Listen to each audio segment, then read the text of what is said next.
TikToker, blogger, SMM'lari ayağa aldıran ve öz näme goşgular, şygyrlary bilen tanalýan sunuwat ustady Kerim Harly bu bilen akıllı sanama mihmançylykda aýdyň tüjederlidik ve öz elin diserdimdi.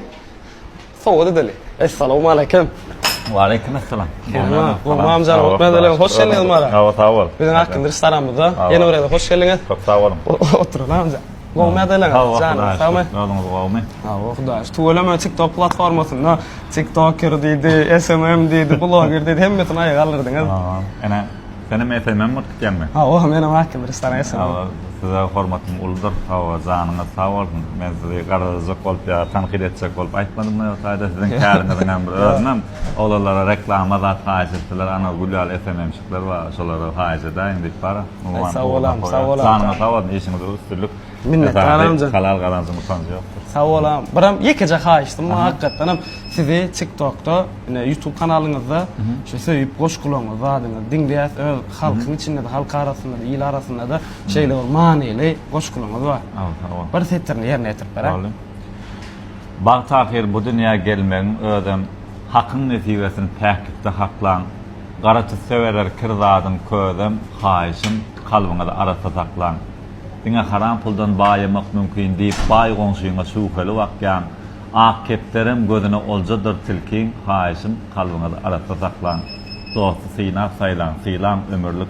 Arkasından yalan behbide çatman, kısmat namussandır gelir öwrülip, haýyşym kalbyňyza arasa saklan. Allah'dan. Sağ olun. Kalbara sağlarla bilen şeýdi bereketli saçlanmasında akylda da duşmak hemişe netiýesin. Minnetdaram sunuwatyňyz mundan eýlekde belende o wagtym sağ olun. Sunuwatyňyzda üstünlik.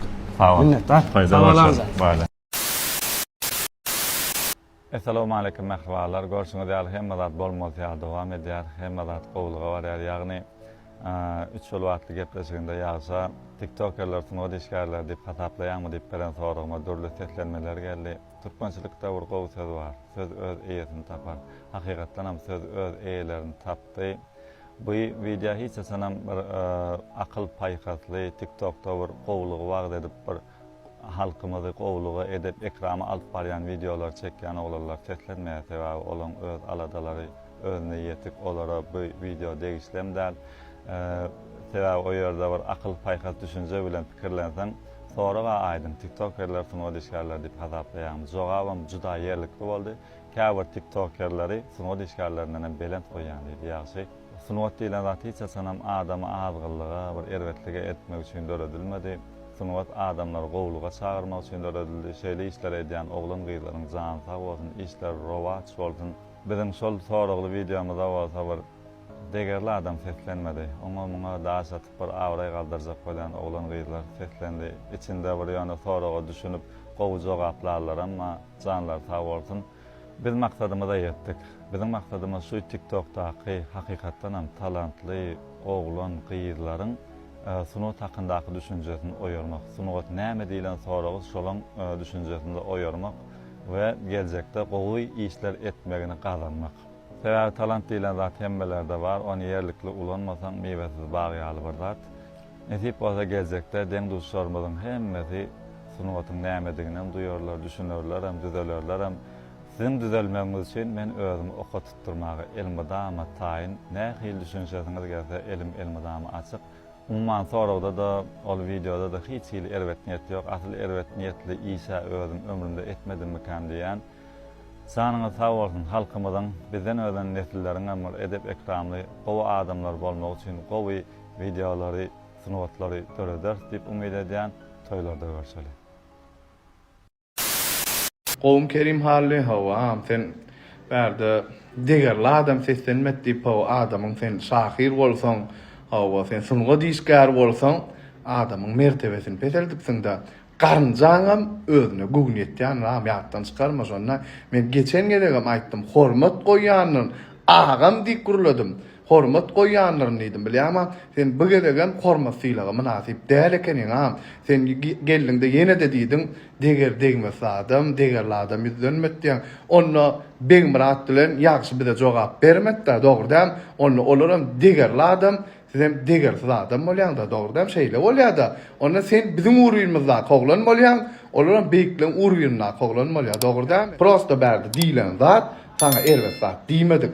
Gülüp diýipsiňiz şotaýda. Biragyl, ýaşyjan agam, howa, şu sunuga diýişkä hafaplaýan TikTokerlardy gülmänýän bolsaň bollaňam. Senem halk üçin, watan üçin, çağılaň üçin zähmet çekken dogry dämi? Yine senem degerli adam, menem degerli adam, hemmämizden türkmen, hemmämizden musulman bir-birimizi gollaryň, hormat goýaryň. Janyň sag bolsun. Assalamu alaikum mehruman adamlar, mehruman TikTok sözcüler. Şun komentari koyacaktım. Yani bir viza kavat geldim. Kerim Hali, Yağış Koşunov, hem de Begmat Ziktir. Üç olup bir gitleşik ediptirler de, belirte de çıkıptır diye men ente görümü. Yağışı fenomen 2006'dan ver tanıyan ha. Baş drama teatra gelende, entek Murat Moğlu, ben sırkta iş yapıyorum da. Täseme dağıdan tek öwüt nefiga dalıp börken, men şoň işgärdim. Men şonu bilýän, sen tanaýan, sen özüň gowaglan, ýöne sen şota dymp durdyň da blogerler, tamamamçyklar den bolýar-da Kerim Hali. Begmat sene bolýan, gurulamadyň sana zat diýjekler, janyň sag bolsun. Seni men tanaýan, haçan men ýaşy uramady işlemde, sen owa tanipdiň, tak şo janyň sag bolsun Begmat sen. Indi Kerim Hali gedek sana geldi ha. Kerimjan, sana bir zat aýdaýyn ha. Janam diýän onu diýesmän gelen o Kerim. Gayrat etsene. Sen müştiýleri wara, bizde sıramasana gayrat et. Bolýarmy? Kim niýran üstüne tanaldyň sen? Näme bir flyer paýladyňmy? Ya näme bar bazarlarda goşgaýdyp berdiňmi? İnternet ulgam bilen tanaldyň o sen. Sen gollaýan adamlar wa, edil biz gollaýan adamlar seni gollap berýär. Beýdip bara bir adam kemfetçek bolmak, sana gelişmede hoş gerek etler düşündüňmi? Inniki viza mehriman adamla Kerim Haliň goýýas mı goýamzak mı bilen elbet komentary okarlar. Tamamlaýmşyklar, blogerler, TikTokerler, zaten bu. Yani o şahir. Ancan, sağolsun mehriman adamlar. Ulumsular hala ama onun ha. Keyvane. Gele bir kakası gele çay. Çayın aptal han yürek derman Allah. Neme gı? TikTok açtı. Köptenler yalan var. Ay doğru aytcan. İçimiz bu dedelle ne? Bu bedel neme terdelikler vaka. Kerim Hali mi sonra? Kerim Hali oğlum yağsı. Örleden hemen damıp durdun bak. Hemme de şu yaxşıdan Yağsı yağsı ölür mü? Geçirdene yolun bunlara gel yanına.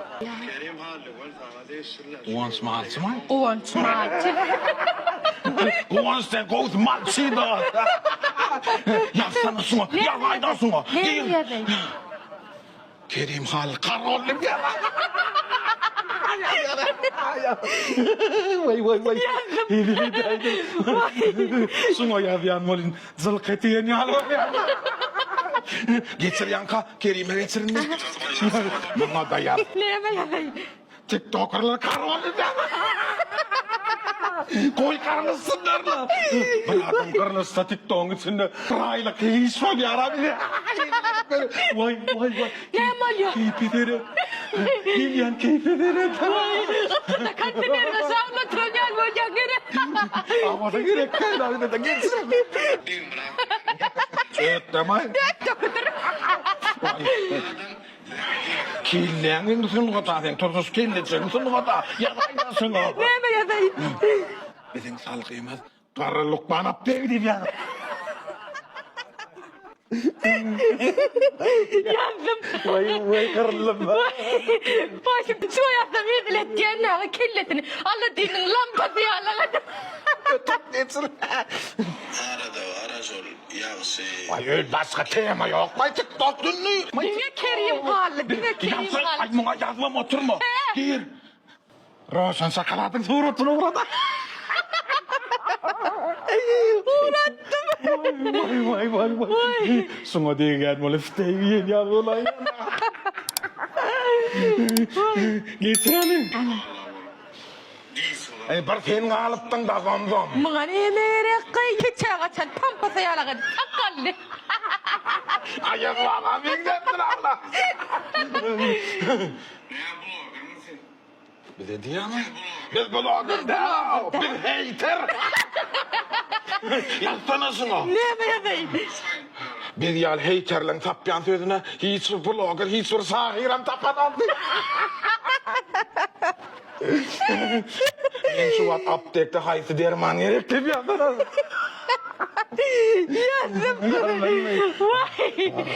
Şoňa ýazýan bolýar bar. Vay. Ne yapman ya? 10 gün masajy gatman ýaly bolýar.